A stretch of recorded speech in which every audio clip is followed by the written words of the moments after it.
Hi, I'm Jamie Flynn. I'm here with Coach John Smith of the soccer club here at Cornell University, and I'm with Big Red Sports Network. Coach has graciously sat down to take an interview today. How are you doing, Coach? Doing good. It's great to be here. Thanks for having me. And we were just talking, before the camera started rolling about you and your family and your two young sons that are out here. How's the adjustment to life in Ithaca after being at warmer, I should say, Stanford University last year?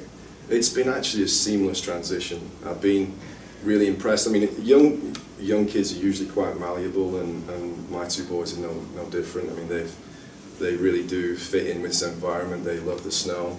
My wife used to be a snowboarder, so she would do the jumps, etc. So she was quite serious about snowboarding when she was younger, and so it wasn't really a difficult move as far as adjusting to a climate or anything like that. And my 8-year-old, he actually just turned 8 a couple of weeks ago, and he had a birthday party. There's already 15 or so of his new buddies there. So, I mean, that says it all, really. Absolutely. Are they both involved in soccer a little bit around here? Yeah. I haven't been like my dad, in the sense that, I was the guy who trained 5-6 hours a day. Sure. In just soccer. Yeah. I did a little bit of rugby, so I've not been like that. They've really taken up so many sports as they've gone along. So they are in soccer, but they're also into gymnastics, taekwondo, they're in ski club and all kinds of stuff, which I like. And I think that might be the American way for you, because that's kind of how my parents were as well. They didn't really guide me in one direction, and I've kind of become what I wanted to be, or at least I think so. So your first year here in Ithaca, describe kind of the first season for you and how you thought it went, or how you and the staff thought it went for the team. I think as much as anybody could enjoy a one-win season, I did. It was, you name it, it was challenging, no doubt, but it was an incredible opportunity for me to just get a hold of a new group who, they were struggling a little bit, but it was. People will kind of judge the season based on the win-loss column, but there were an awful lot of wins in this program going on off the field that were the most important wins for me as far as kind of building a culture, and that certainly has begun to happen. So overall, I think obviously I want to win. Yeah. I didn't come here to lose. No doubt. Definitely not. But the most important win, we are really.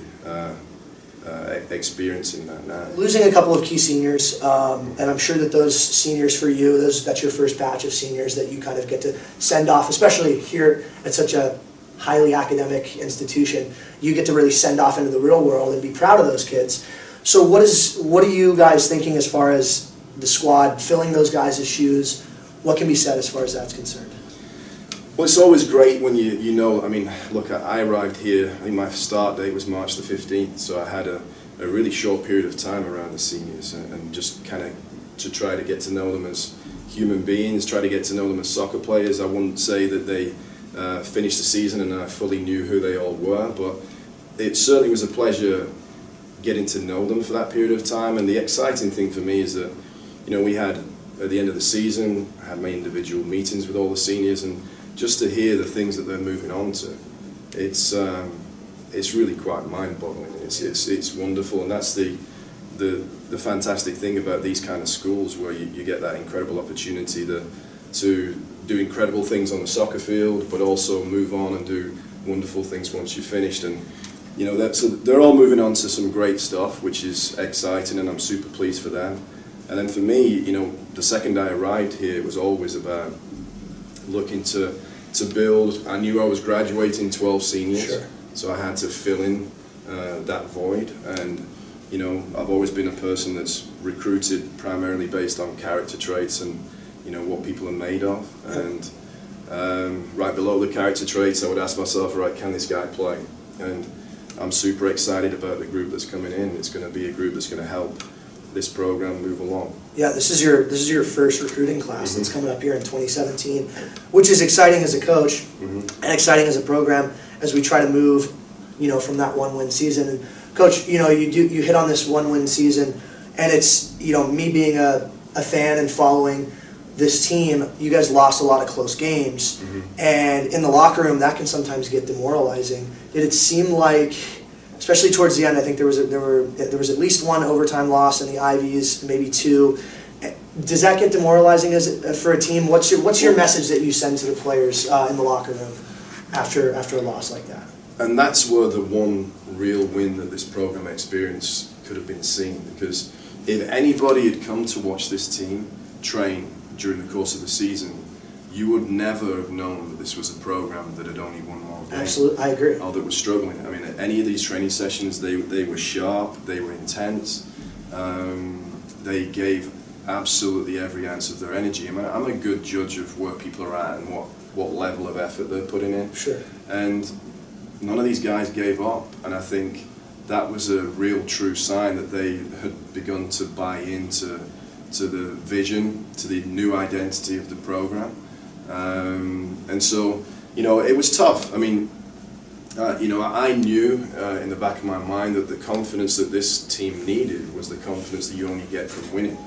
And we were losing a number of tight games, which was tough. But it was also, like I say, for me it was important to, at the end of games where I could have been feeling a certain thing inside, it was important to give this group belief and not to tear a group down. I've always been somebody who believes in framing things in the positive.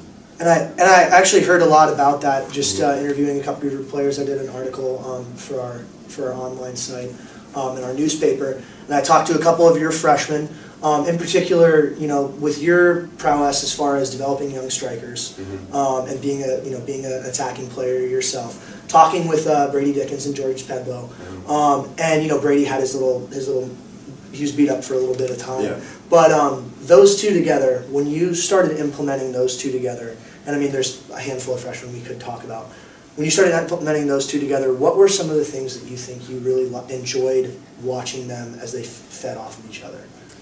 Well, I think certainly they both played without any fear, which is not to say it's unusual for freshmen. That's what you hope for anybody. I don't believe in saying that you have to be older to be better and to be more prepared. I don't think age has anything to do with talent, but they played without any fear, and that was exciting because it could have been an intimidating environment being a starter, particularly on a team that's struggling a little bit, but they really just went after it. And Brady was unfortunate to get injured because I thought he was really quite good at the beginning of the season.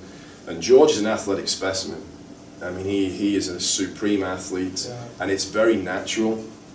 So it's not something that's been manufactured. Yeah.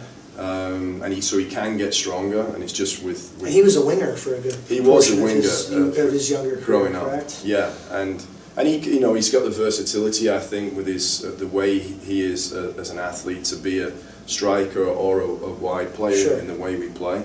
But he's tough as well, and so he has a lot of those intangibles, the things that is quite difficult to coach. Now it's just a matter of coaching him to on the finer side of being a striker, on the more emotional side of timing runs, of understanding the game and reading the game. Sure. Now I remember doing the broadcast for the Syracuse game, and I think they were ranked maybe second, second in the country when they came out here to Ithaca. Our neighbors just up the road. You guys played them really well in the first half, and not to necessarily touch on the Syracuse game, but you guys had a very difficult strength of schedule, it seemed like, and you threw them right into the ringer, right to start off your career here at Cornell. And well, I inherited that schedule. Oh, you did? Yeah, you didn't put that together? No. Okay. I did not put that schedule together. So that Syracuse game was the fourth game in 7 days. Yeah. So we had played Wednesday to double overtime. Yep, I called that one. Friday double overtime, Sunday at noon, which we lost, and then Tuesday night against the number 2 team in the country. And so we had enough to put in 45 minutes of really great work. And I thought it wasn't like we were just sitting in and accepting all of this pressure. We were pressing and doing stuff ourselves, which I was impressed with. George got that goal. Yeah, early. Great finish. That was a great moment for him. I mean, and you guys could have well been ahead at the half had not Yeah. I think it was a corner kick that they ended up scoring on and drawing level at the half. But no, you guys played a handful of teams very, very well. And just, continuing into next year, and also kind of tying into this past year and your training sessions recently, has there been a player that's really surprised you that's kind of come through, or a group of players as a unit, whether it be the midfield or the defense, or even your young keeper throwing Mr. Shello in goal, someone that surprised you and kind of made a difference? Sure, during the spring. It's difficult right now because obviously we're in our winter training, so we get the 2-hour sessions with the ball. So it's hard to say that somebody has really been that dominant, but I do feel that there is a group of the guys currently that they've set a better tone as far as how the level of fitness when they came back. Our fitness test that we did in the first training session coming back after the break was incredible. Some of the distances and times that these guys achieved were really some of the best I've ever seen. So that was good. Their attention to being a little bit healthier, being fitter was excellent, and there is a good group of guys that in training right now are showing to be that they're proving that they've improved, and that they've been doing a lot of the functional training that we talked about at the end of the season, because that's the important thing. When you only have 2 hours with a ball, that's not going to do enough for you to become an elite soccer player. Sure. So it's the art of convincing guys, not just convincing, but also showing guys how to do the functional training for their individual positions. Sure. And so you might go into the green room every once in a while and see my guys no, I have the ball against the wall, and that's them working on the different aspects of the game that will benefit them on their positions. So I guess kind of just to wrap it up for us coaches, for you, you guys have such a great mentality of this tenacity and this great culture that is clearly being embedded in the program. For you and the coaching staff, goals headed into next year, spring, whether it's these spring training sessions or over the summer, what are some of the goals you guys have?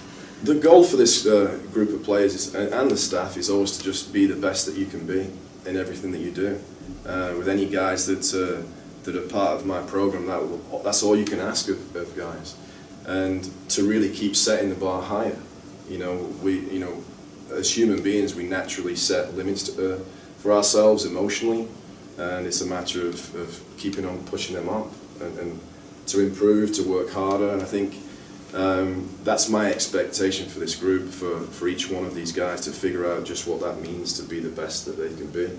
And a lot of them are grasping that, and they're coming by the office, unprovoked and asking questions. They're coming by the office to show film of things, portions of games in the fall, and this is on their own back. It's not that I am asking them to do it, and so that's a sign that they're really buying in, and that's exciting for me, because that's really the beginning stages of a culture beginning to develop, that really wasn't here when I first arrived. But I'm super excited about this current group of returners, because within this group of guys, there's going to be a core group of culture warriors that are going to get after it and really form the bedrock for the future success of this program. We'll set goals as far as where we want to be in the Ivy League.